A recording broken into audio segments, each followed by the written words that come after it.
If you want to change the world, start off by making your bed.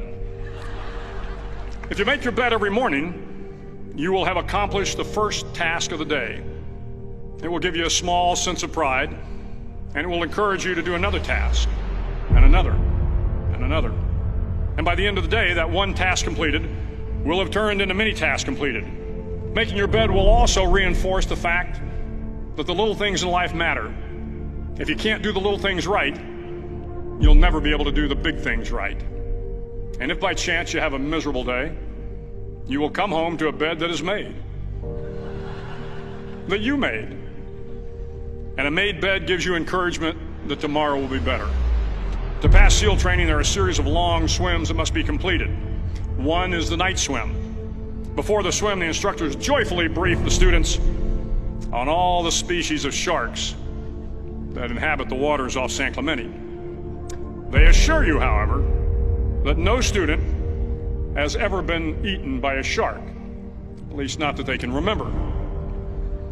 But you are also taught that if a shark begins to circle your position, stand your ground. Do not swim away. Do not act afraid.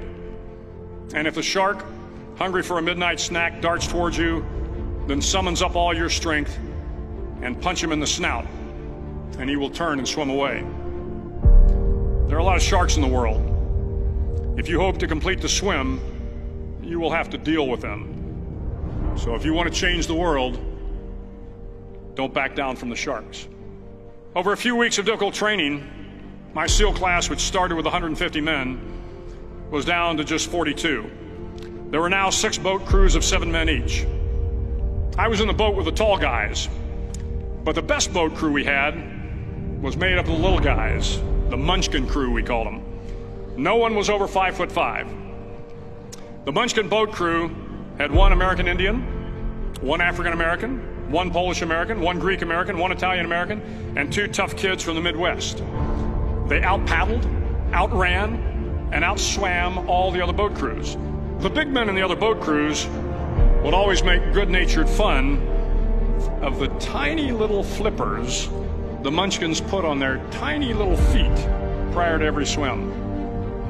But somehow these little guys from every corner of the nation and the world always had the last laugh, swimming faster than everyone and reaching the shore long before the rest of us. SEAL training was a great equalizer. Nothing mattered but your will to succeed, not your color, not your ethnic background, not your education, not your social status. If you want to change the world, measure a person by the size of their heart, not by the size of their flippers. The 9th week of training is referred to as Hell Week. It is 6 days of no sleep, constant physical and mental harassment, and 1 special day at the Mud Flats. The Mud Flats are an area between San Diego and Tijuana where the water runs off and creates the Tijuana Sloughs, a swampy patch of terrain where the mud will engulf you. It is on Wednesday of Hell Week that you paddle down in the mud flats and spend the next 15 hours trying to survive the freezing cold, the howling wind, and the incessant pressure to quit from the instructors. As the sun began to set that Wednesday evening, my training class, having committed some egregious infraction to rules, was ordered into the mud. The mud consumed each man till there was nothing visible but our heads. The instructors told us we could leave the mud if only 5 men would quit. Only 5 men, just 5 men, and we could get out of the oppressive cold. Looking around the mud flat, it was apparent that some students were about to give up. It was still over 8 hours till the sun came up. 8 more hours of bone-chilling cold. The chattering teeth and the shivering moans of the trainees were so loud, it was hard to hear anything. And then one voice began to echo through the night. One voice raised in song. The song was terribly out of tune, but sung with great enthusiasm. One voice became 2, and 2 became 3, and before long, everyone in the class was singing.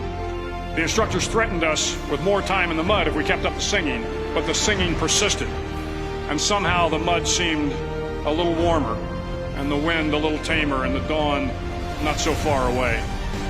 If I have learned anything in my time traveling the world, it is the power of hope. The power of one person, a Washington, a Lincoln, King, Mandela, and even a young girl from Pakistan, Malala. One person can change the world by giving people hope. So if you want to change the world, start each day with a task completed. Find someone to help you through life. Respect everyone. Know that life is not fair and that you will fail often. But if you take some risks, step up when the times are the toughest, face down the bullies, lift up the downtrodden, and never, ever give up. If you do these things, the next generation and the generations that follow will live in a world far better than the one we have today. And what started here will indeed have changed the world for the better.